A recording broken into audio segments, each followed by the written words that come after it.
What it do? What it do? You know what to do. Like, subscribe, share, comment to my YouTube channel, share the live, tell everybody I'm in the building, tap in, share it. This is a good one. We in the building. S.L.R Media TV in the building. Make sure y'all go subscribe to my second YouTube channel, S.L.R Sports News TV. Make sure you like, subscribe, share, comment over there. Make sure y'all hit that Cash App. All information is pinned in at the bottom of the ticker. Shout out to my subscribers. Shout out to my future subscribers. Turn the live up. Smash the live. Hit the like button. We in the building. You see the title. Lil Durk's arrest. Murder for hire. Facing life in federal prison. And that's facts. Oh, Durky, yo. I'm going to tell you right now. Any drill rapper or any upcoming rapper trying to play the streets and the music biz, you better learn from Durk. You better learn from Durk. Durk is a classic case of a dummy. Let's just be real about it. Let's be real about it. This ain't no Diddy shit. Diddy didn't get caught with credit cards and telling his people put everything in my name, fly. Nah, come on, Durk. I thought you was better than this, man. You went to the Muslim route because you knew you was in trouble. And it all goes back to the Young Thug case. Goes back to Atlanta with him and King Von. This where it originated at. This is what it bubbled at. For sure. Because Durk thought he was going to get tied in with the Young Thug case, with the Rico case. Remember this, go on back, all the way back. Go back to him and Von. They shooting. Von took the charge for Lil Durk. That's why Durk had to do what he had to do. Because Durk told Von, I got you. This all goes back to the Atlanta shooting. When Durk pulled the trigger and shot the dude. And Von took the charge. For sure. Nobody's credibility Durk streets. Nobody. We know Durk is a real. Everybody know he's a real nigga. We know that, Durk. But we thought you was a smart one by now. So you felt like in your heart, in your soul, that the reason why Von ain't here is because of you. You felt like the reason why Von ain't here is because of you.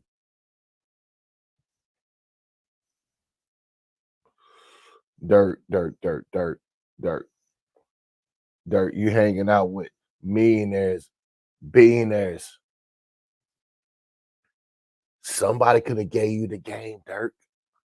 Nobody gave you the game.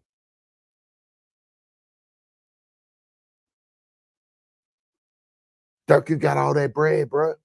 You could have let this, you could have told somebody secret confidential to get you out of this situation. You can't get out of this now, Durk. You try to flee the country. You try to manipulate the FBI, the marshals, the feds, booking multiple trips. Who the fuck does that?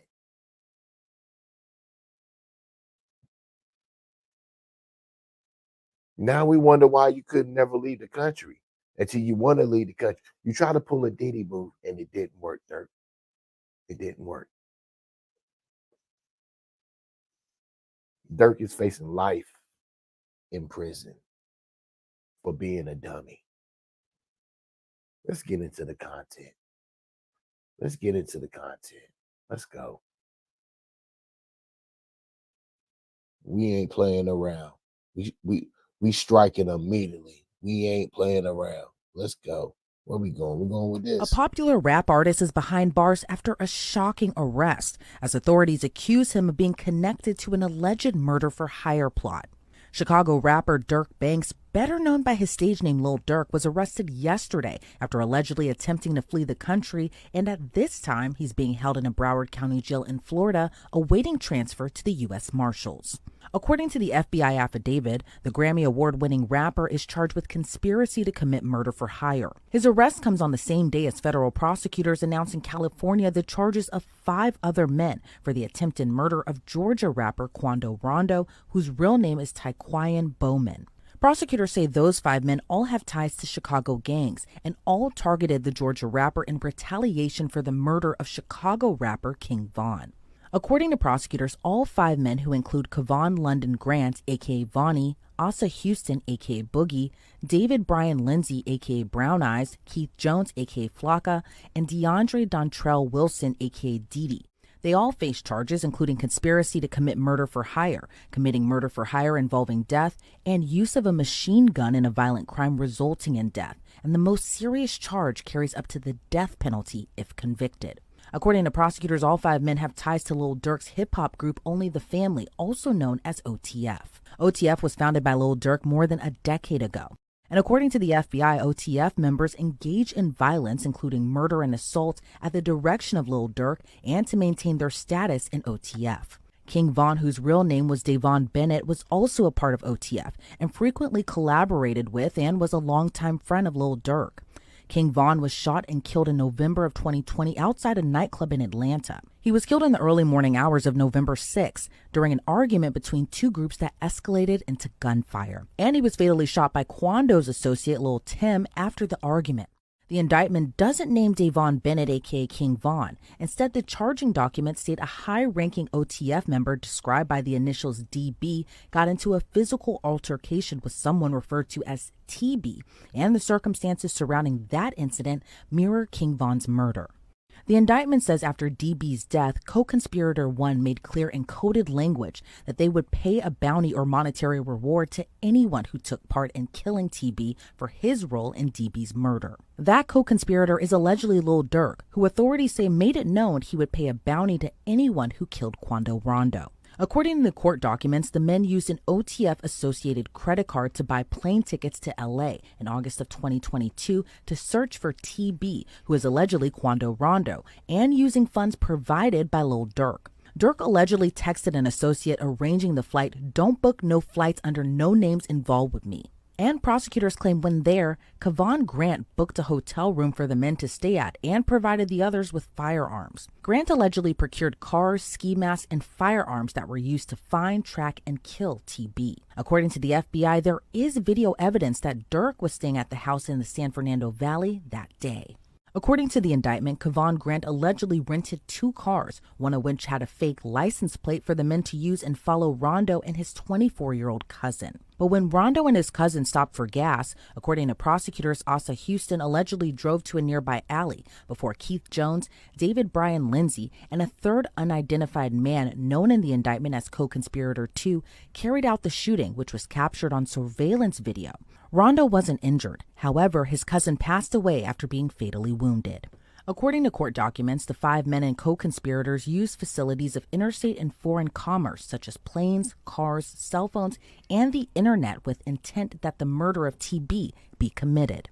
After the shooting, according to the indictment, the men went to a nearby burger spot to discuss payment. Then on the same day, the credit card was used to purchase tickets for Keith Jones, David Brian Lindsay, Asa Houston, DeAndre Wilson, and co-conspirator 2 to travel back to Chicago. Lil Durk wasn't named in the charging documents against Grant, Wilson, Jones, Lindsay, and Houston. But according to the indictment, the defendants were offered money and lucrative music opportunities with OTF for the murder of Quando Rondo. Prior to Lil Durk's arrest, the Chicago rapper was being sued by the mother of Chicago drill rapper FBG Duck. FBG Duck was murdered in 2020, and his death led to several convictions in a federal conspiracy trial last January. But his mother sued Lil Durk, OTF, and King Von's estate, alleging they were all involved in the shooting as well. According to the suit, OTF operates as a criminal enterprise. After Grant, Jones, Lindsay, Wilson, and Houston were arrested Thursday, the FBI says Durk booked 2 flights from South Florida airports, one to Dubai and one to Switzerland. He then reportedly booked a flight to Italy, but was arrested in Miami before he could board that flight. Lil Durk and the other defendants are being held pending their transfer back to LA. I want to bring on now Detective Eric Barnes to break down this case even further. Eric, thank you so much for joining me today. You know, Lil Durk is a really popular rapper, but what's your reaction to his arrest and his alleged connection to this murder for hire plot of Georgia rapper Quando Rondo? Well, it's a very interesting case. I've been following it for some time now, but it's very representative of things that are going on within the hip hop community these days. The one foot in the studio, one foot in the streets. And talk to me a little bit about retaliation within gang culture, maybe even hip hop culture as well, too, that we can even trace back these events in particular, kind of in a way, starting from King Von's death in Georgia in 2020, and 2 years later, Quando Rondo's attempted murder, where his cousin was actually killed during this ambush. What is your kind of reaction to just this whole web and trail that has been going on essentially since 2020, even probably prior to that, too? Well, one of the things that's been popular with hip hop artists is to maintain the same group of friends that they had since they were kids, maintaining that loyalty, not changing up and becoming a new person because you have fame. And so, in keeping these alliances, sometimes there's beef that follows from the streets into rap, and like I said, these guys live, day to day, and their alliances also live that same lifestyle. And, reading through this indictment, there appears to be this really heavy level of planning to allegedly carry out this murder. Plane tickets were bought, cars were rented, ski masks and firearms were bought. Talk to me a little bit about the sophistication you may have noticed within the planning and these allegations. Well, one of the things that you have to, the hurdles, so to say, that you have to get over in this case is just the geographic difficulties going from Chicago to California to commit this offense. And so there's only a couple ways you can get there. Either you can drive or you can fly. And, obviously the advantage of flying gives you more of a time advantage. You can get there faster, but you also leave an electronic footprint.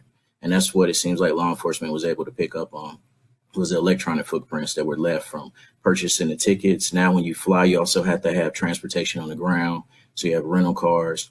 And if you're there for an extended period of time, that also leads to maybe a hotel stay.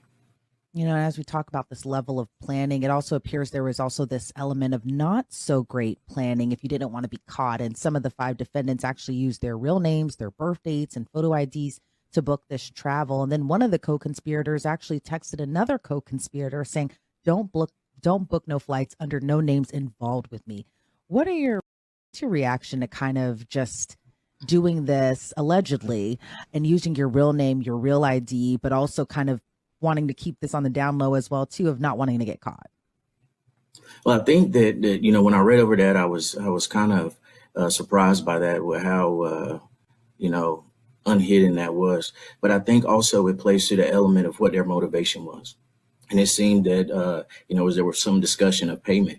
And so sometimes individuals are so intrigued by being able to get their hands on whatever this payment is that they overlook small details, and leaving your name on a receipt or on a reservation is one of those things that they missed.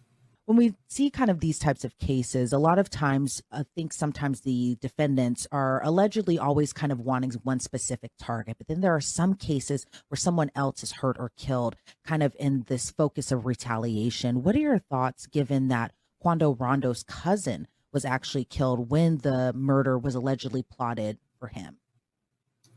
I think it's always unfortunate that innocent people get caught in the line of fire.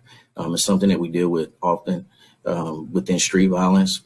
But I also think within the streets, there's also a mentality when there's a retaliation and gang culture that if you get caught riding with someone that I have beef with, then it just it's the rules of the streets. Like, you put yourself in that situation, and now you have to unfortunately reap the circumstances of it. And there's also been rumors circulating online that there might have been an informant or even a snitch within OTF that may have revealed more to the feds. Do you think that's at all possible in this case, that they needed an informant on the inside to kind of give a scoop into kind of how everything was planned out and kind of how everything kind of came to fruition? Well, I know that there was very detailed information, and it definitely indicates that the investigators did a great job digging up surveillance footage and being able to uncover some of the intimate details. I don't know if there was an informant necessarily, but it seems that they do have some very personal details in their indictment. And given if there was possibly an informant, kind of how do they all play a role into this case? Because again, within the culture, a lot of times there is a no snitching policy. But what are your thoughts on whether or not there might have been an informant and kind of how that may have all came into this as well too? Well, the no snitching thing is very huge in the street and within the hip hop culture. But one thing that within the law enforcement community, when someone is looking at a significant sentence, which I think murder for hire either carries in some sort of way situations, death penalty, and also life in prison. It's every man for himself at that moment. And so the old cliche of the first one to talk gets the best deal, normally that weighs very heavily in these cases. Some of the defendants, in addition to being offered money, were also promised lucrative music opportunities if they carried out this murder. And I know we've kind of been having a discussion about, how rap culture kind of bleeds into gang culture. But what's your reaction to kind of this lucrative opportunity given they carry out this bounty? Well, it's the American dream of wanting to be able to create a better opportunity for yourself and your family. And unfortunately, a lot of individuals have, the dream of making it in the rap business, and you're just not given the opportunity. So that is something that is going to be very alluring to a lot of individuals because they not only want to be able to have the rap contract, but also the rap lifestyle, and some people are willing to do whatever it takes to get that. And sometimes when we see these cases, especially gang cases that are also kind of double as like hip hop cases, YNW Melly, this case with Lil Durk, even YSL, I can't help but notice just how young some of the defendants are and some of the alleged activities that they're being accused of doing. They're so young, in their 20s, probably started maybe when they were teenagers. But what are your thoughts on just how young some of these defendants are when they're kind of coming up, like you had just mentioned, wanting this American dream, but then at the same time having this kind of tie to the street culture where maybe they don't see the actual consequences of what could happen. Either they go to jail or they may end up dead on the street. What are your thoughts on just that whole layer and aspect of it? Well, I think one of the things that weighs heavily on the influence is the fact that, a guy that you may have grown up with, seen around the neighborhood, now he has his lucrative rap contract and is driving, foreign cars and living in expensive houses and traveling, all across the country. They almost become larger than life. And so when you have a young individual that maybe hasn't had the best role models in life, what they're able to see this individual achieve is going to be larger than any kind of verbal warning that someone can tell them. They're going to take their word as being, good. If I can carry out what is being asked of me, then maybe I can live this lifestyle as well. And I think that reality weighs heavier than any consequence that you can think of. And as someone who is a detective who works with street gangs, kind of what are you hearing from the inside that you'd be willing to talk about on camera as far as, maybe just what the motivation is to kind of continue to be a part of this lifestyle? Well, obviously what everyone is doing right now across social media as well as the streets and within the street culture is they're kind of unpacking this indictment. They're trying to breaking it down line by line, trying to piece things together, figure out if there is an informant, also figuring out if this was something that was carried out on behalf of King Von, just connecting the dots on, their from their levels. But I think that what factors into that is the theory that, nobody plans to get caught. The plan is we're going to do it. We're going to get away with it. And we're looking 100 yards down the field instead of seeing what's going on right now. And the factor of getting caught now being named in a federal indictment, that part is not really thought of too heavily because, again, nobody factors in that I am going to get caught for this. And kind of going back to the little Durk aspect of it as well, too, he was, again, a very popular rap artist. He had a lot of popular songs and a lot of fans did look up to him. But it seems, though, as we don't know at this particular point, but it seems, though, a lot of people may be alleging he's kind of the kingpin in a way of the OTF and that he is someone who carries out these plots, essentially, kind of running a criminal enterprise. What are your thoughts on just kind of how people allege these popular rap artists are these kingpins in a way of criminal street gangs? Well, I think with this case, it's gonna be very interesting in how it plays out. But we're gonna really get into the basics of rap being entertainment or rappers really living what they rap about. And I think there's definitely something that's a hurdle the investigators are gonna have to get over, with just proving that this little Dirk's role in OTF wasn't merely entertainment; that he actually had a role within the street culture of OTF. And do you see any other hurdles that investigators may come to find when they're kind of going through this case? Well, anytime that you're dealing with multiple people with inside, in an indictment, co-conspirators, what's people's roles kind of change, and then there's money as well involved with some of the people that were discussed in this case. So it's also heavily influenced by the street life and culture, gang life and culture. And so what they have today may change, and hopefully on the investigators' end, what you see in that indictment would only kind of snowball and grow larger. Maybe they're able to develop more evidence and convert some of these co-conspirators into witnesses for the government. All right, Detective Eric Barnes, I appreciate so much your insight into this case. Before we sign you off, is there anything else you'd like to add about just where the case goes from here? No, I think from what we see in this indictment, that the investigators did a very solid job investigating this case, and kudos to them.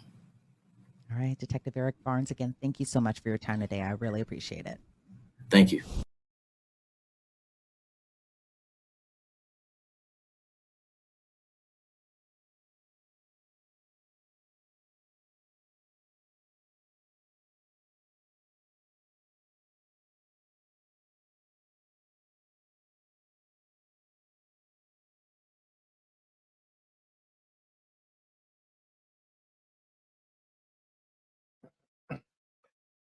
Durk ain't nothing but a dummy. Right now, Durk is the donkey of the day, donkey of the month. For the rest of 2024, Durk is the donkey of the fucking day. Fucking stupid, bro. Dumb as fuck, Durk. Durk!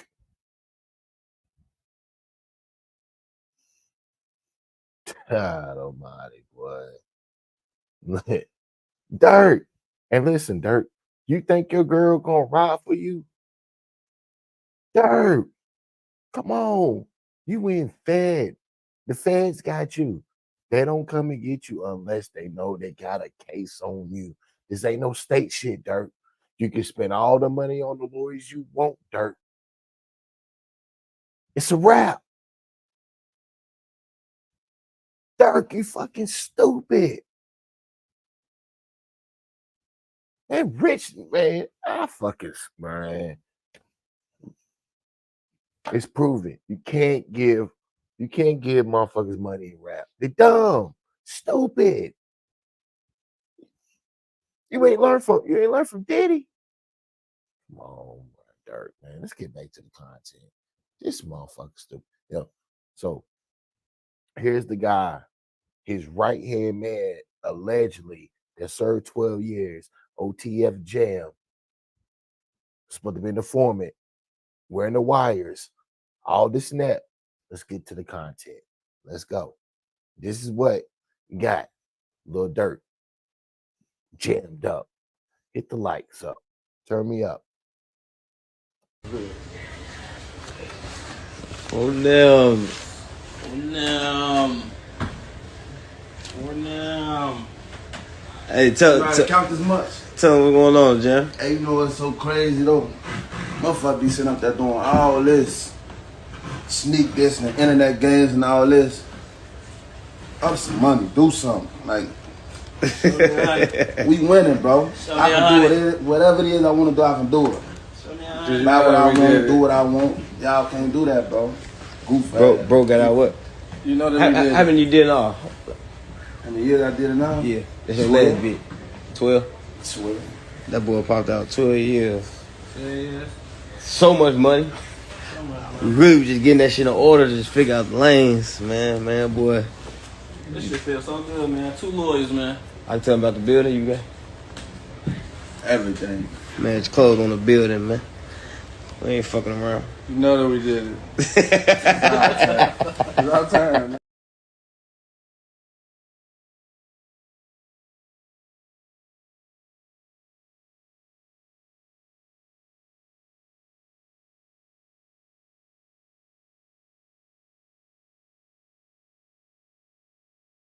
Yeah, because shit, you just came home not too long ago, like when you come home.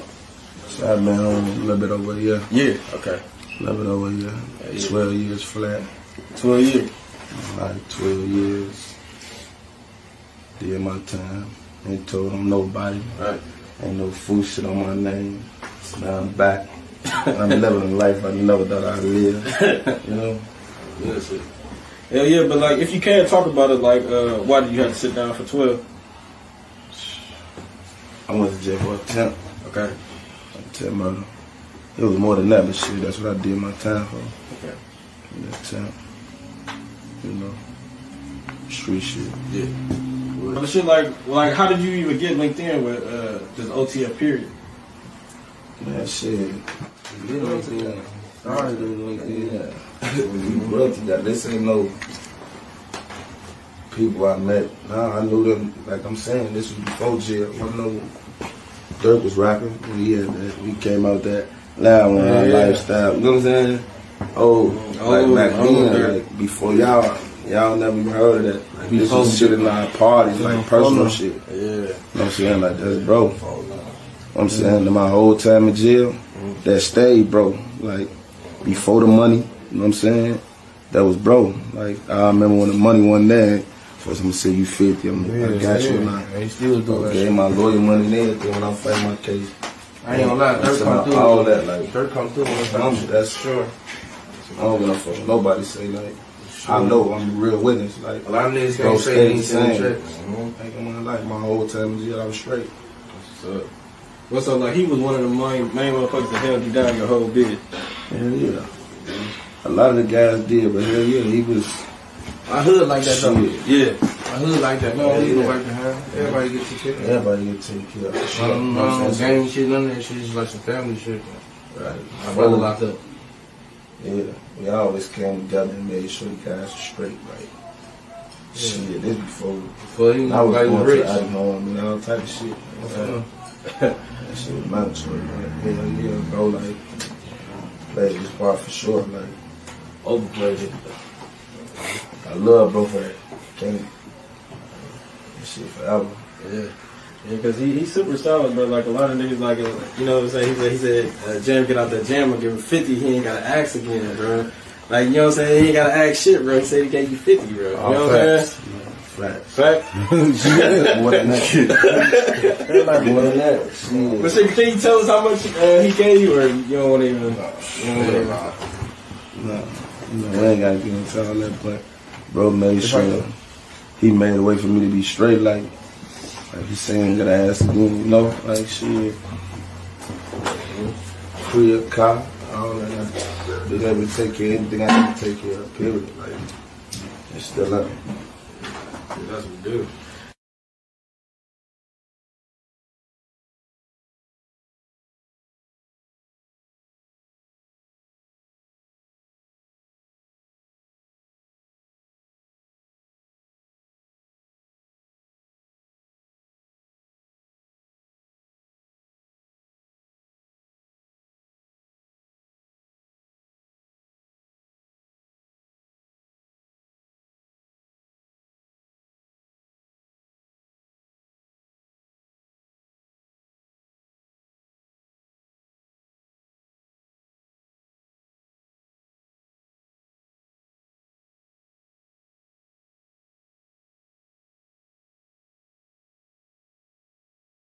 On the night of November 6, 2020, hip-hop sensation King Von was shot multiple times outside the Monaco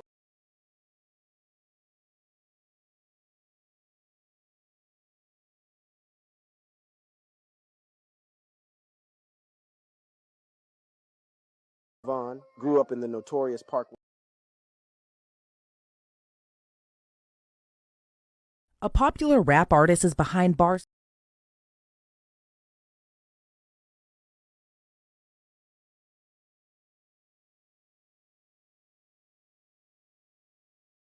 What is that single event that has had the most effect in your life? For Quando Rondo, it is this. 12 minutes after half a dozen people were shot and 2 others were killed. We have new video tonight of the deadly shooting outside a hookah lounge.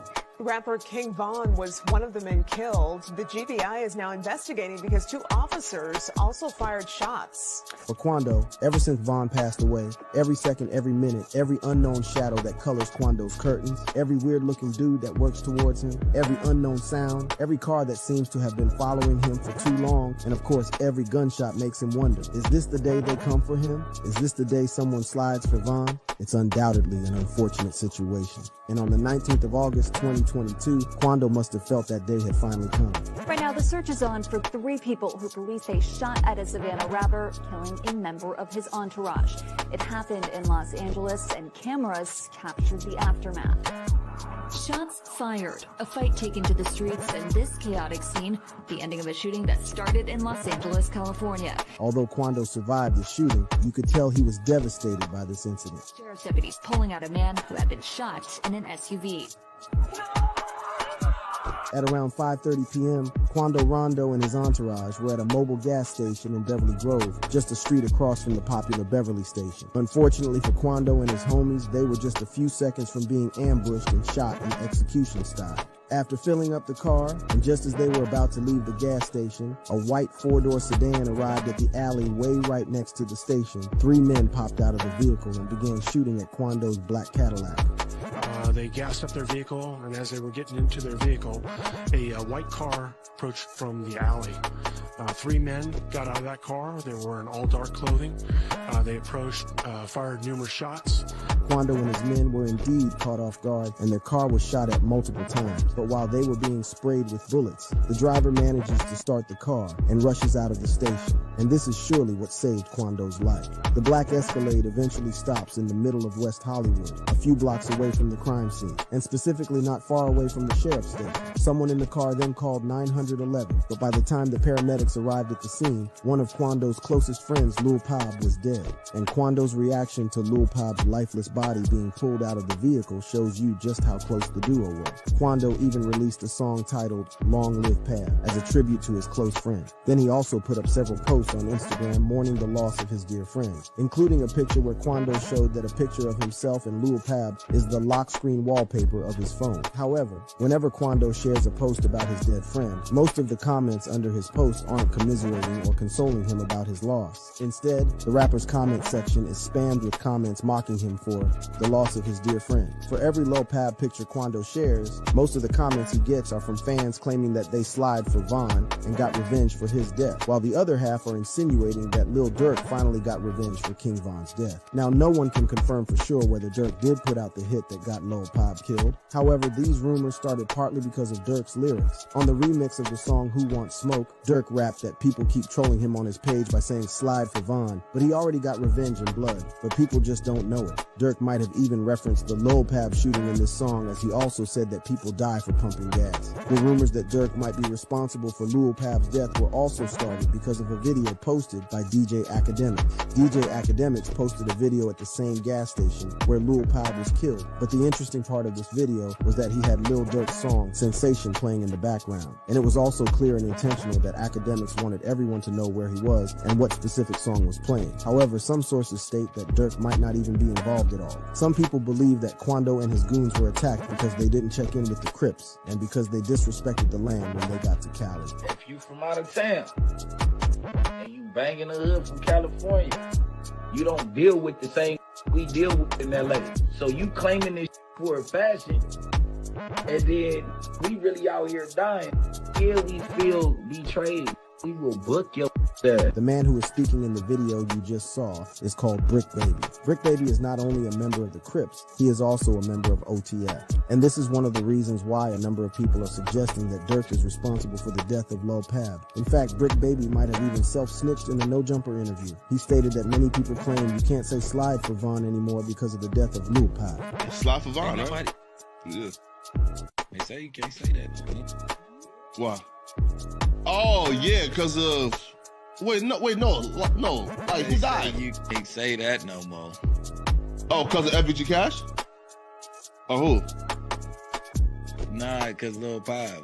Still, what makes the entire scenario even more interesting is that there was a time when Quando Rondo, Lil Durk, King Von, and even NBA Youngboy all got along. This was the time before what started as a rap beef became an interstate gang war. Back in March 2019, just a year before King Von passed away, he and Quando were even hanging out backstage at a concert. In fact, the duo were wearing matching outfits, and Quando was even hyping Von up and dissing 63rd Street, who are King Von's major ops in Chicago. I'm saying though, 63rd, some dirty ass. Hey, listen, though, man, 64, 63rd, smoking crackers. Obviously, this was a time where there was peace between OTF and NBA. And in August 2019, Lil Durk posted a list of his 50 greatest rappers of all time on Instagram. And Lil Durk included both NBA Youngboy and Quando Rondo on this list. During this period, Durk and Youngboy even collaborated on one of his songs. He featured Youngboy on his song My Side in November 2017. It seems Durk even tried to sign Youngboy in the same year, because Youngboy rapped on the intro to his song GG Tell OTF I Do Not Sign, NBA That Be My Gang. But it's not only Durk and Youngboy that used to kick it together. Even Quando Rondo has a song with Lil Durk. On Quando's first commercial mixtape, Life Before Fame, he featured Durk on the track. Quando was a fan of Lil Durk's music, and he dropped Durk's name on several of his songs. On the song Dope Boy Dreams, Quando rapped, "Signed to the streets 3 times, I feel like Durkio." And on the song in my section, Quando even had more praises for Lick Durk, praising him for giving him advice he gave me about the industry. During this period, Durk even mentioned Quando as one of the rappers he had been spending time with in the studio. In fact, even Lil Pab was a fan of the man whom many believed ordered the shooting that took his life. Lil Pab once tweeted about Durk's song, "This Ain't What You Want," praising Durk for the quality of the song. All of this is why many people were surprised when OTF and NBA started beefing. No one knows exactly when they all started having issues. However, it seems the beef started just around the same time that Quandon and King Von were seen hanging out backstage. Von was on an Instagram live with his fans, and after some time, the grandson started having a go at Youngboy. You boy? Why? Just, damn. Hang up. But it's like you cheated. Go ahead, say you hang up. Don't. I just left. You up? Yeah. Cool, right? So I can't see. You ain't all that, you know. A month after this Instagram live, Von would continue dissing and disrespecting NBA Youngboy. In an Instagram live video, King Von stated that Youngboy was capping on his songs. Youngboy talking about on this song, bro. What? He talking crazy on this man. Oh, yeah? He ain't even like that. Oh! On his ass, man. On his All ass. that cap. You got cap in your raps. Bro, straight boss, don't hit the white lady. You got cap in your raps. Von was insinuating that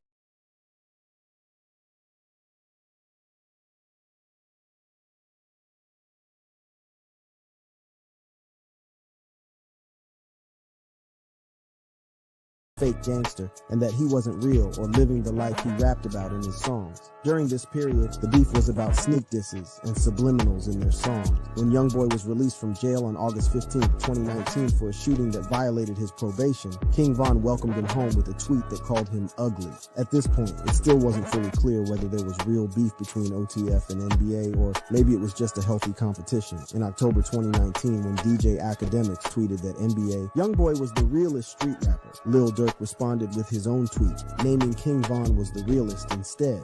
In February 2020, earlier in the same year that Von was shot, King Von put out a tweet that suggested he and Youngboy even had a song together, stating that Youngboy should drop the song rather than holding it to his chest. However, the issue that seemed to make the beef between Youngboy and Von quite serious was because of King Von's girlfriend Asian Doll and NBA's baby mama Janya. Von and Asian Doll were in love, and he had always shown that he's possessive of his woman. He once posted a video showing that he beat someone up in the studio for calling his girlfriend a Age of the reason my hair like this.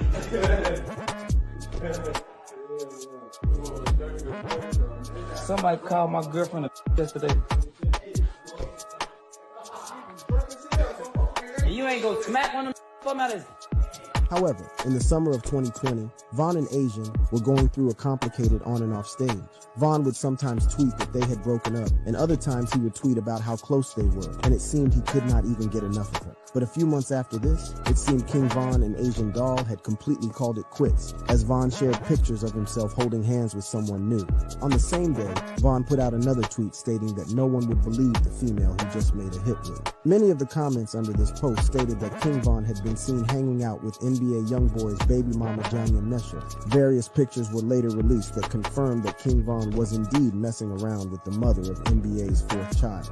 For a man like NBA YoungBoy, whose street cred is very important for his brand, this was a clear sign of disrespect and humiliation. The situation even became worse when tweets by King Von's sister began rumors that Von and Janya might have even made a sex tape during the time they spent together. An inside source even claimed that they didn't record any song the night they were in the studio together, and they just had slept together instead. And Von seemed to confirm this rumor on the song Rock Gold with PNB Rock when he suggested that someone's baby mama was bad in bed. Janya eventually denied the rumors and insisted that they only made music together so that she could make her money to feed her son. We walked to the table to play the little game after my studio session, and I went home. That's it. Y'all trying to make stories out of nothing. I don't care. Ain't nobody for the streets. I'm just trying to get my money to take care of my son. Period. This was the period when the beef between OTF and NBA was escalating. Around the same time, and for some unknown reason, King Von's childhood friend Lil Reese tweeted that he would beat up Quando Rondo when he sees him. Quando replied with a video stating that Reese was only capable of doing nothing. Man, that ain't gonna do nothing to me. You don't need no academics. Man, you don't deserve to live no more, bet, bro. I hope you... Oh, God. This video was confirmation that there was now a full-blown beef between King Von Durk, YoungBoy, and Quando Rondo. This wasn't just another rap beef anymore. It was now a war between two deadly gangs from different states. Not long after this, NBA YoungBoy would drop one of his famous murder anthems, Dead Trolls. YoungBoy rapped that he can't wait to shoot someone from out of town as soon as they land, and he also seemingly dissed Janya for messing with his ops for money. Some fans also claimed that YoungBoy also predicted King Von's death on this same song, because YoungBoy rapped about killing someone in Atlanta, the same city where King Von was gunned down. This song was released just 2 months before King Von was killed. YoungBoy also claimed that he would do it after their show and Von was killed after performing at a show. Things would continue to get personal between Von and YoungBoy. Just 2 days before King Von was killed, YoungBoy posted a snippet of a song he made with Asian Doll titled Meet the Reaper. And there were several rumors that NBA YoungBoy had given Von a taste of his medicine by allegedly sleeping with Von's ex, just like Von had supposedly done with Johnny. But unfortunately, Von would be killed shortly after this. On the 6th of November 2020, just after midnight in Atlanta, King Von tweeted his location for the evening, stating that he would be at a show at a club in Atlanta called Opium. Von did perform at Opium, and just after 1 a.m., he quoted a tweet from Youngeen Ace and stated that his crew are looking to catch someone he sees as his fruit. Von was clearly in the mood for a fight on this night, and while King Von was performing at Opium, Quando Rondo and his homies were shooting the video for a song called The Drop. Also, King Von left the club in an SUV, and the song playing in the car was YoungBoy's song, My Window. But after leaving the club, rather than go back to his Airbnb, he surprised his security team by deciding to go to the Monaco Hookah Lounge, where Quando was also hanging out with his entourage. And when Von was leaving the club, he got into a fight with Quando Rondo in the parking lot with King Von, throwing the first punch. Von was then shot and hit 5 times by Quando's friend, Lil Tim. Von's homies eventually dragged his limp body to a car and took him to a hospital. But what makes this story even crazier is that Von and Lil Tim were taken to the very same hospital, the Grady Memorial Hospital. Quando made the bizarre decision of live streaming how he helped Lil Tim get a quick response at the emergency department of the hospital. Hold on, come on. You got it, my fault. Yeah. Man, he shot. What you mean wrong side? Come on. Come on, man, please. Come on, all right. Okay. Get him a wheelchair. Man, what you mean I gotta stay right here? Later that night, one of Chicago's most notorious gangsters and close friend of Durk and Von, THF Bezu put up a post saying that they would have killed Quando if he hadn't started a live video.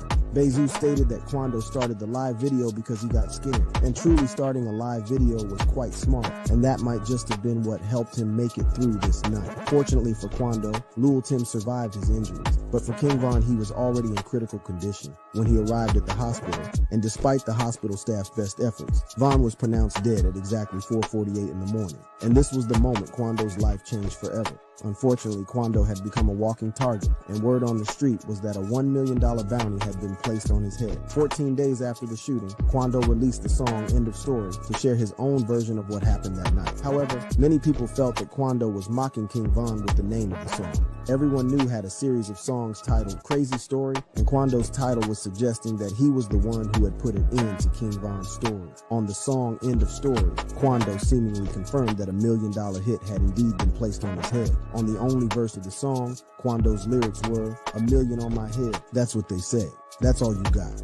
Make it 8, come run up on me. Bite the bait slash." Everyone knew someone from Von's camp must have been the one who set the price. And because of the amount that was being talked about, word on the street was that Durk was the one who put the hit on Quando. But it wasn't just about the money that was put on his head. Fans were speculating that Durk was doing his behind the scenes to jeopardize the careers of not just Quando, but also NBA Youngboy. Some reports suggested that many of Quando's shows were canceled because Von had bought all the tables for the show. Durk even rapped on his song Hellcats and Trackhawks that they were looking for someone at his shows. However, although he survived the incident without being shot, you can't deny that Quando was just as much a victim of this incident as Von. Surveillance footage has shown that Von was the one who started the fight by throwing the first punch. Quando even stated that he didn't even know it was Von that punched him till the next day. However, Quando's actions after the shooting has only seen him mocking Von's death and continuous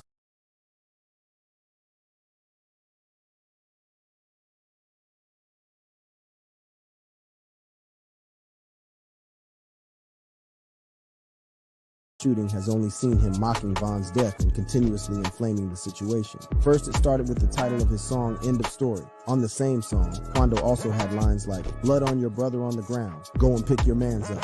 And on his song, Soul Reaper, Quando rapped at someone, but they spanked him, and it's lights out. This was seemingly another reference to the Von situation. But Quando has also continued to drop bars about how dangerous his life has become ever since the Von incident. He once stated that his grandma told him he was close to his casket, and that he always has a gun on him anytime he leaves the house. Because truly, it seems the boys in the street are continuously grinding for that $1 million bag. All of Quando's shows had been canceled because, as I told you earlier, Durk had reportedly bought all the tickets to the show, while the other shows didn't happen because most promoters didn't warn to book Quando for their shows, because the man had simply become a security risk. Everyone knew that the men in the ski masks would pull up to any show that Quando was at and shoot up the place. Quando had to wait 6 months after Von's death before he was finally able to perform again. And at the very first show, Quando almost lost his life. Back in May 2021, Quando Rondo was supposed to perform in Georgia. And for obvious reasons, he was going to perform in front of a small crowd. If you are wondering how small,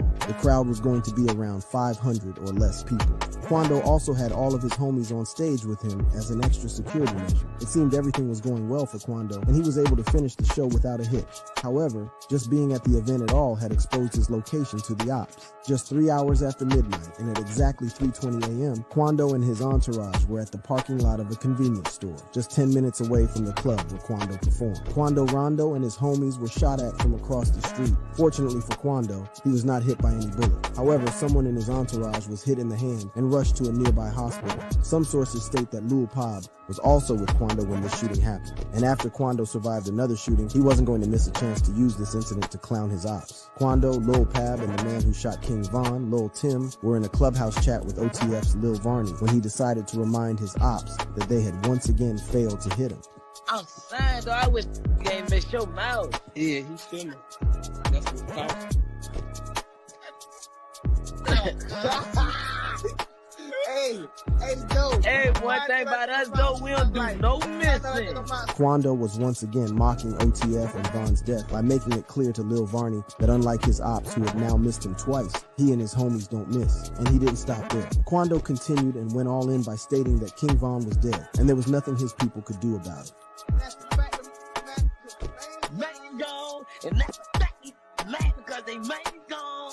Now, I ain't taking sides here. I'm just here to give you the facts. Quando Rondo and Lil Tim might not have planned to kill King Von, but they have repeatedly shown no remorse for King Von's death. I mean, you would expect that if people have tried to kill you multiple times, you just strap up, keep your mouth shut, and stay vigilant. But that's not the case for Quando. However, after some time, it seems Quando Rondo did try to squash the beef with Lil Durk. Leaked DMs that were allegedly sent by Quando to Lil Durk showed him desperately begging Durk to let them dead the beef. Quando supposedly told Durk that the whole issue was going too far and he could no longer do shows. Rondo wanted to hop on a call with Durk, but he wasn't having it and simply told him to stay safe. It seemed Quando was another man in the DM while pushing a different narrative when he's in the studio and his public antics on social media. Quando eventually came out to deny that he sent Durk any message. He put up a post that simply said, "Don't believe anything on the internet, I ain't DM nobody." He tweeted, "I never forgave you for what you did. That hurt me till this day." This was probably a reference to the fact King Von Sucker punched him. But it's not only Quando who has continued to diss King Von after he was killed.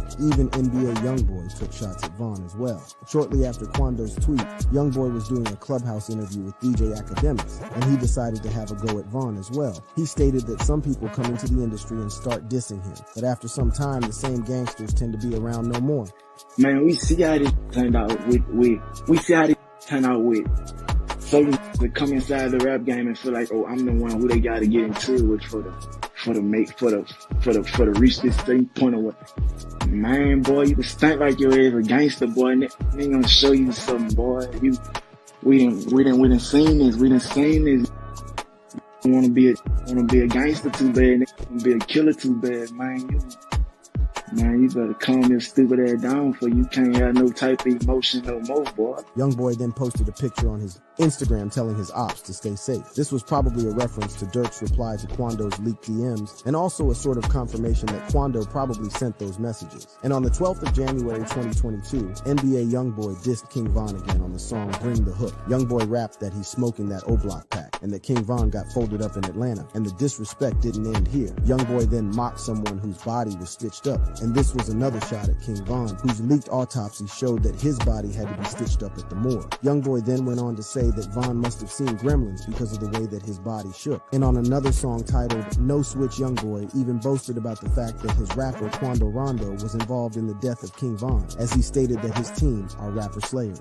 A few months after this song was released, Lil Durk dropped another verse that got people speculating again about whether he did order the shooting that led to Lil Pop's death. On Gucci Mane's song Rumors that Durk was featured on, he rapped that he only wanted the specific bodies that he paid for. Durk is probably referring to the $1 million bounty that he allegedly placed on Quando Rondo. And this also fueled the speculation that he was behind the Lil Pop shooting. Then he stated that he's following people whenever they are in Atlanta, a city that Quando Rondo surely can't avoid, as Atlanta is currently the most important place to hip hop. So what do you think? Do you believe that Durk is indeed behind the death of Lil Pab? And if you enjoyed this video, click a video on your screen for more crazy deep dives into your favorite rapper just like this one.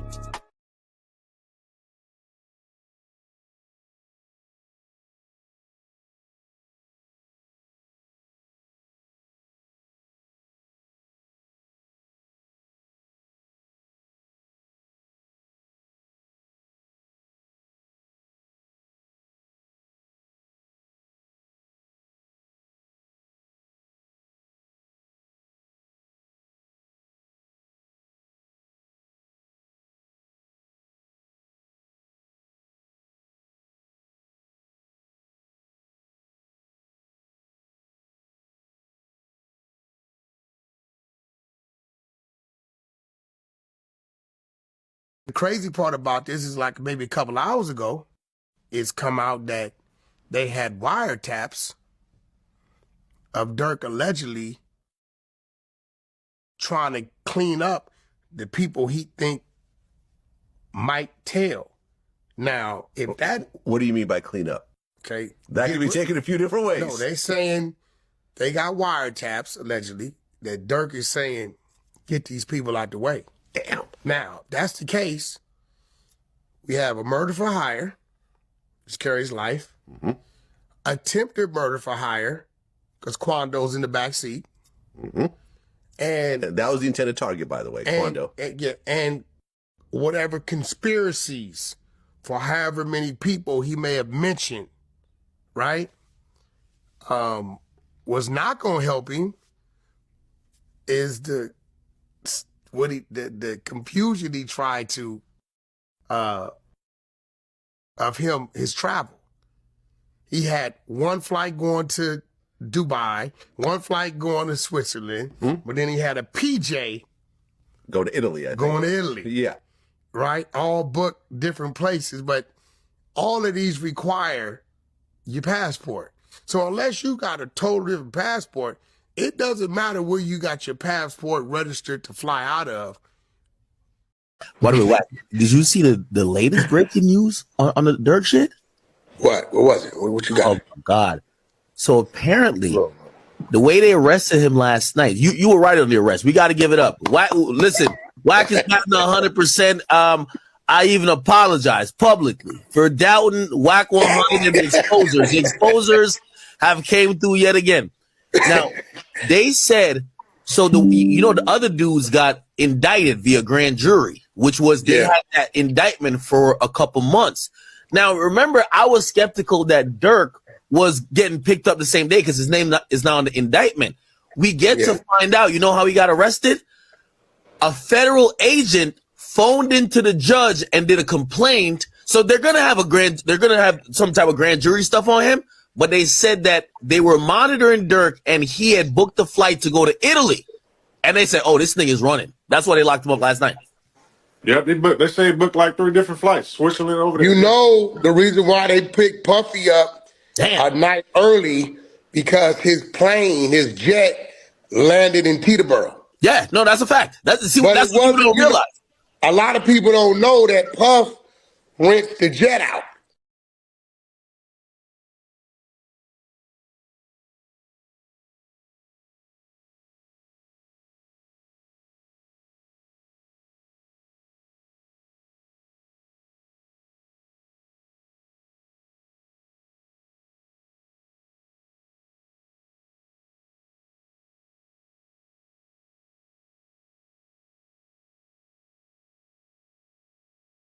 About Little Durk being indicted, let's get into the facts. There is an indictment out in California. It's federal. It includes a charge, murder for hire. Murder for hire resulting in death is punishable by life in prison. Now, in the indictment out in California, there are 5 people named. None of those people is Little Durk. There is, however, in that indictment, a mention to other conspirators. Those people could be named. They have not been named yet. What do the feds say about this conspiracy? They take you back to 2020 and the murder of King Von. Then they say that after Von was murdered, a high-ranking member of OTF let it be known that there was a bounty on the head of an individual involved in that King Von murder. That's believed to be Quando Rondo. So reading between the lines of the indictment, the feds are saying that Durk put money on Rondo's head. Then the feds say that 2 years later, 5 people from Chicago with some other conspirators traveled to LA, attempted to murder Quando Rondo, hit somebody else who was standing right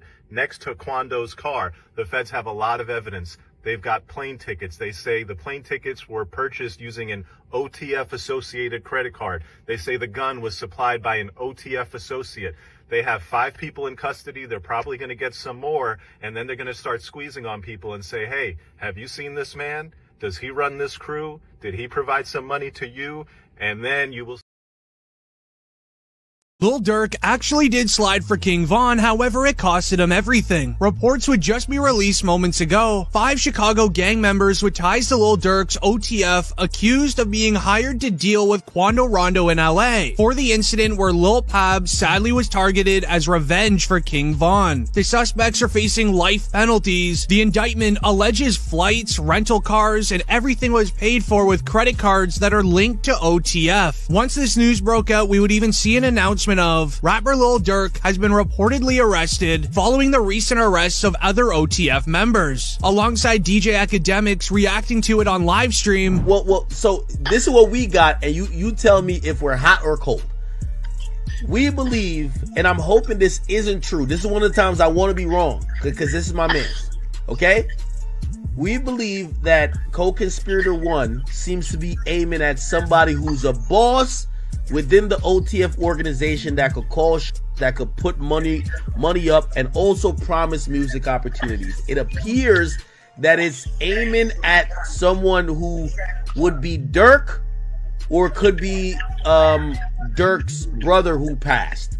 But the only person living will be Durk. It could be Durk. It's looking like it could be Durk. When I read it at first, in the kitchen. I'm in the kitchen. That's what you think. In the kitchen. I'm over here with my homeboys. This is sick. As shortly after, the police files would start being released online, showing Lil Durk's ties to those that were arrested, and it is very concerning. It was announced mugshots released for 3 of the 5 Chicago suspects allegedly involved in revenge for King Von against Quando Rondo's friend Lil Pab. Dee, Vonnie, and Boogie were all arrested, alongside footage of them being shared into the police file of King Von shopping for jewelry with all of the suspects with him. Solitary stone. We just looked at him. Let's go over there. What up, bro? Boss, you good? My boy. Let's go. They got real in here, man, because he just stepped in. The money man just stepped in. As this proves that all of these men that were arrested were extremely close with King Von as well as Lil Durk, as the Lil Pab case was silent for a very long time. This was, however, until reports of an OTF snitch was lurking and telling to get out of his own 12-year sentence, stating, and I quote, OTF Jam rumored to be snitching, he apparently bit the cheese, as OTF Jam was facing a 12-year prison sentence on his own.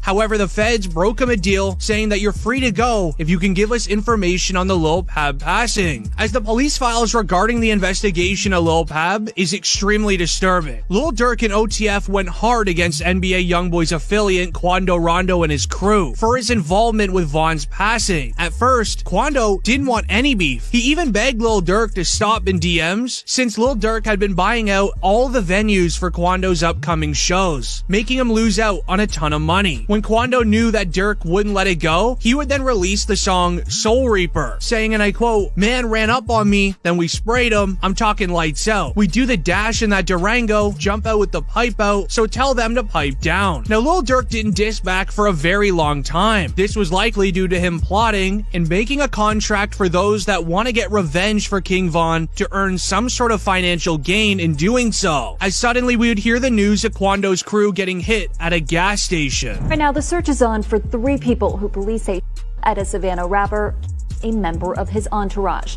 It happened in Los Angeles, and cameras captured the aftermath. As it would be this moment where Lil Pab sadly lost his life at the gas station, Durk would end up claiming to be behind the hit, as he would release a song not too longer with the lyrics, they like Durk, he a singer, he won't do something, you can believe whatever you want, I got your folks hit. Now, Quando knew that he had to retaliate, so he would end up dissing King Von and his sister in his track, Want Me Gone. He would say, and I quote, my favorite op gone, but his sister talked too much, no I don't like her, Lil Timmy rolled her brother up, he got stepped on in some Nike kicks. However, Lil Durk would put a quick end to this in his feature with Babyface Ray. This is what truly got the attention of the feds, starting to breathe down the back of Lil Durk and the entire OTF empire. He would poke fun at Quando Rondo for his reaction when he learned that he lost his best friend. He would end up rapping the lyrics, you look on the news and see your son screaming no no, as when Quando Rondo got the news that Lil Pab sadly passed, he started screaming on the sidewalk, screaming no. This man, a passenger in that car, frantic at the sight. However, there's a lot more to this story, and allow me to explain. Inside of the police files, it also ends up dating back to the Lil Durk and NBA YoungBoy beef, because YoungBoy's artist Quando Rondo was at the scene of the crime when King Von sadly passed, and his friend Lil Tim was the one who did it. But years before the passing, Lil Durk and YoungBoy were allegedly good friends. They linked up on the track titled My Side, although both parties started going at it when Von started beefing with YB before he sadly passed. Young boy talking about on this song, bro. What? He talking crazy on this one. Oh yeah? He ain't even like that. Oh! On this man. On this cap. You got cap in your raps. YB a straight not catching his that. as not long after, King Von started releasing photos of hanging out with Youngboy's baby mom, raising tensions even more. Youngboy responded with a post captioned, "I'ma have my son get with your daughter since you trolling," and he even made a track with King Von's ex-girlfriend Asian Doll just to get back at him. The two continued to have back and forth between the years, but once King Von sadly passed, the police would note that NBA Youngboy was very disrespectful to the entire O-Block team when he released the track titled Bring the Hook. They would have in the file these lyrics: "This that Squid Game, O-Block pack get rolled up, what they told us, Atlanta boy get fold up," with them believing there's going to be an ongoing feud between NBA Youngboy's crew that has ties with Quando Rondo versus all of Lil Durk's teams. As Youngboy continued on the track saying, "No, like I know, rapping, I don't care, my man just like your friend, you'll bite the dust." Lil Durk knew that he had to respond. The feds, they had this saved, as he would drop the song Aha, hitting back saying, and I quote, "They acting like they like that since my Brody passed. I told Vaughn to leave that girl alone. She posted on the fans." Durk didn't hold back with the release, hinting that they got their get back against NBA Youngboy and Quando Rondo, which they did. As Lil Durk would rap the lyrics, "We've been sliding through they blocks, they don't know we have, buddy got hit and we can't claim it, but I could show up." As ever since Lil Durk dropped that song, the feds have been quickly investigating everything that he does. DJ Academics is saying you and NBA Youngboy beef is done. Is that true? What beef? Oh, so there's no beef. Beef who? NBA Youngboy? Shut up, more.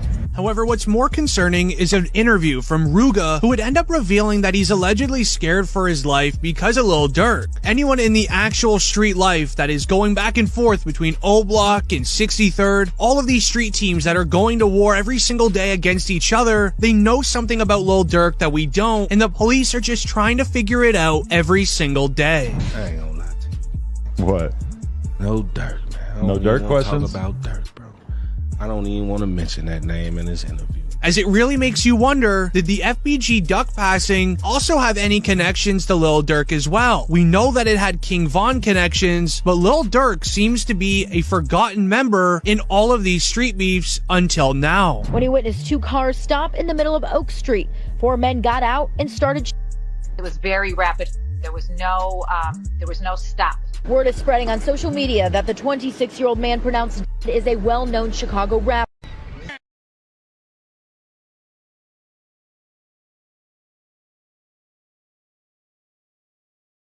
On the night of November 6, 2020, hip-hop sensation King Von was shot multiple times outside the Monaco Hookah Lounge in Atlanta. 3 years later, people are still trying to piece together the events of that fateful night. And now, finally, we've got insider information. I can't make this up.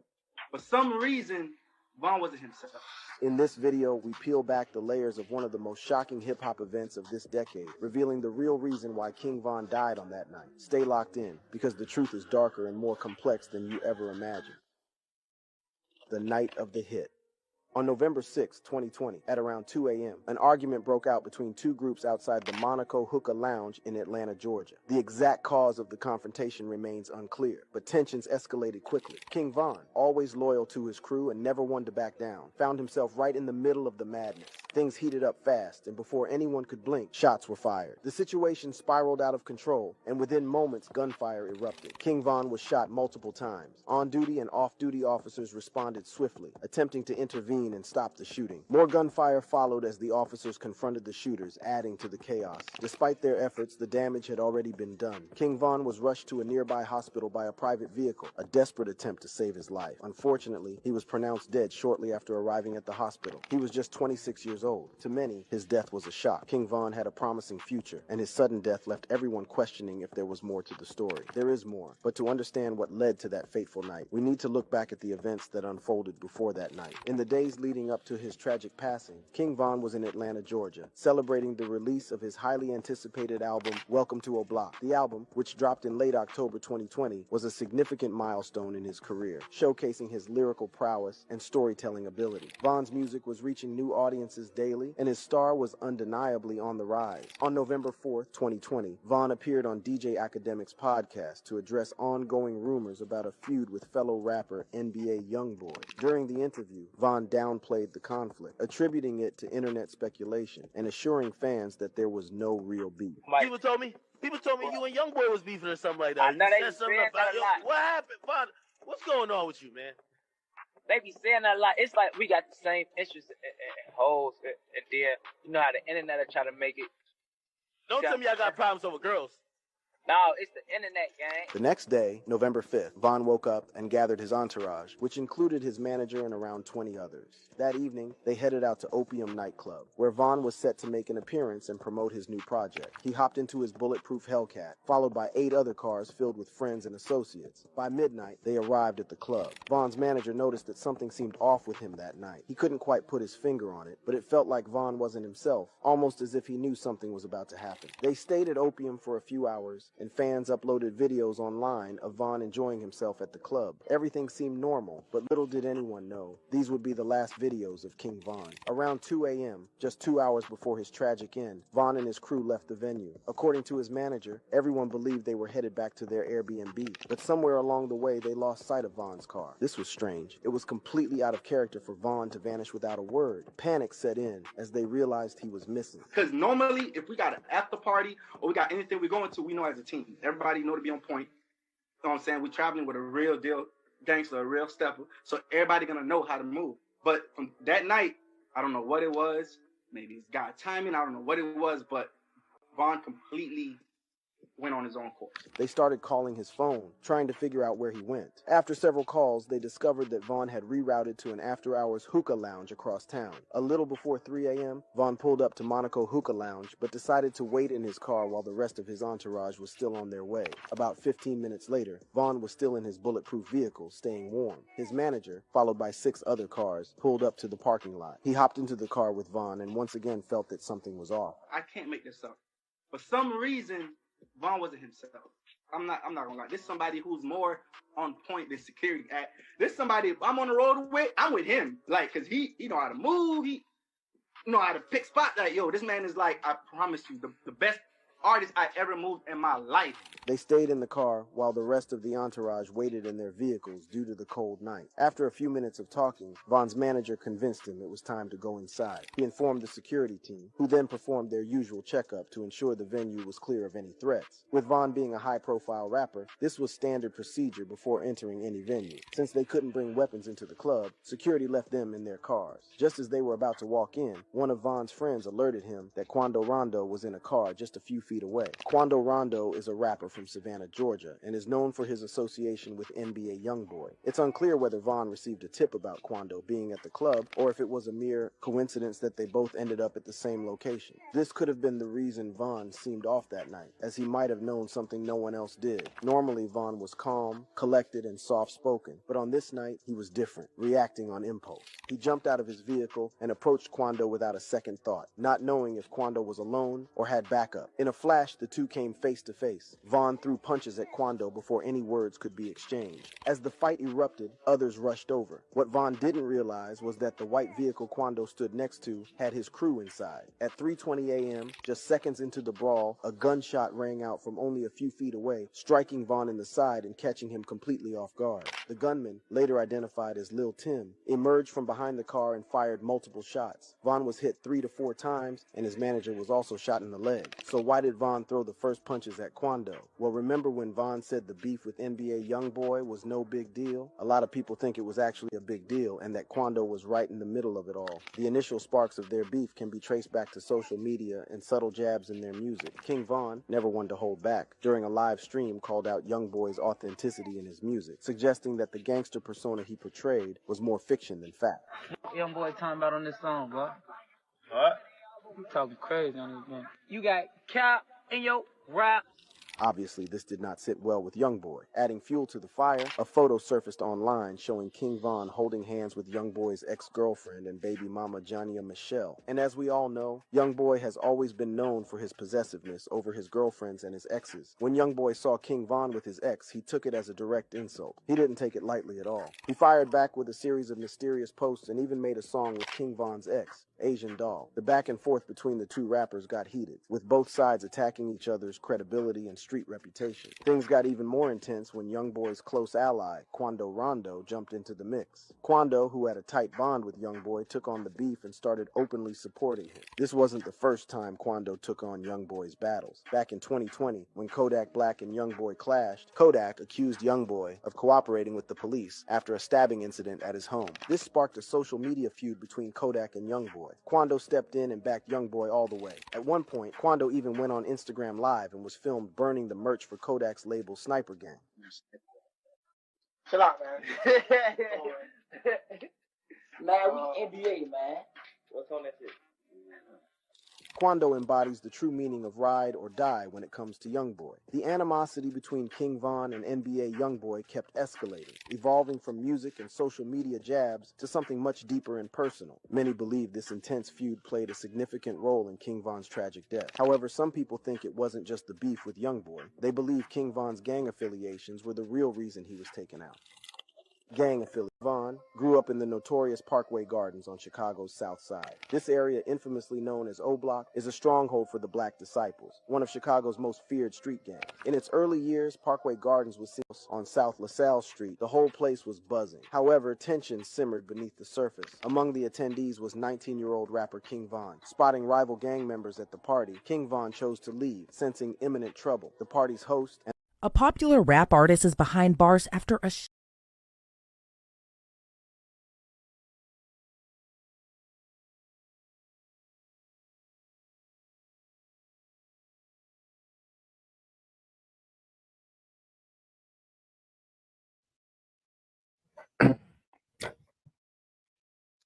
Yeah. Hit the like button. Smash it. Share the like. Share the channel. Let me know. Tell everybody. S.L.R in the building. Listen, it's over for Durk. Let's just be real about this shit. It's a wrap for Durk. It's a wrap. He can't beat this. I don't give a fuck how much money he got. He can't beat this. It's a wrap for Durkio. For all your Durk fans. Oh, they just let him do a concert at the United Center. The fans don't give a fuck about that. Them motherfuckers will let you do a whole stadium show. They'll let you do a whole stadium show and they come rest your motherfucking ass after you done doing the show. They don't give a fuck.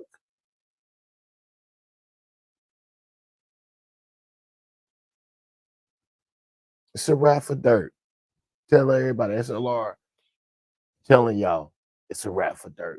Smash the like button, hit the subscribe button, turn me up. It's a wrap for Durk. Send your condolences in. Find wherever he's gonna be locked up at. You know, send your letters, your fan mail, all of that. Cause Durk gonna need it. He's gonna need it. He did this shit on his own self. He used all his own shit. OTF. That's on Durk. It's on Durk. Chief Keef is smiling. Shout out to Chief Keef. Chief Keef was smiling. It's done, man. This is a tragedy. Listen, this is a blow to hip hop. This is a blow to hip hop. It's a blow to drill rap, all of that. Listen, I'm gonna be facts with you. S.L.R gonna tell y'all this. This may be a death knell to hip hop, for sure. Because how they gonna make money now where most of their money is on drill rap, or if they can't get it on drill rap, they gotta go to females. The Sexy Reds. I mean, come on. How they gonna get their bread? How they gonna get their bread? So now they're gonna be asking the female rappers to now step up to the plate and lead the forefront. That shit ain't gonna fucking happen. But let's get back to the facts. If y'all think Durk is getting out of this, he ain't getting out. It's a wrap. It's a wrap for Durk. You can't beat this shit. You can't make this shit up. Lil You Durk can't make this actually shit did up. slide for King Von, however, it costed him everything. Yeah, he slid for him and it cost him every motherfucking thing. Straight slid. Vaughn grew up in the notorious Parkway Gardens on Chicago. Everything. Ain't nothing. You did it all for fun. Now look where you at. It's a wrap. It's a wrap for Durk. Durk is facing a life sentence. Life. Murder for hire. And the feds got so much evidence that Durk can't even get out of this. It is a wrap for your favorite rapper. But as I say again, this is the channel where y'all need to tune into. I got all the hip hop news. We most definitely on the Lil Durk case all day, every day. This is the channel where you need to turn into when I go live, when I drop videos. Hit the like button, smash it, subscribe button, turn me up, share the live, let everybody know this is one of your number one hip hop channels on YouTube, S.L.R Media TV. Shout out, most definitely. Make sure you hit the like, subscribe, share, comment to my YouTube channel. Most definitely, y'all go subscribe to my second YouTube channel, S.L.R Sports News TV. Make sure you like all the content on my channel. For sure. Lil Durk, arrested, murder for hire, facing life in federal prison. That shit crazy. Like, subscribe, share, comment to my YouTube channel. Y'all know what to do. Subscribe. Most definitely hit the notification button. I'm dropping anything that comes out about Durk. Most definitely. We own it. Most of that. Support the channel, support the movement. Get it in. Hit the comments. Let me know, will Lil Durk beat the charges? Lil Durk is charged with murder for hire and is facing life in federal prison. That is crazy.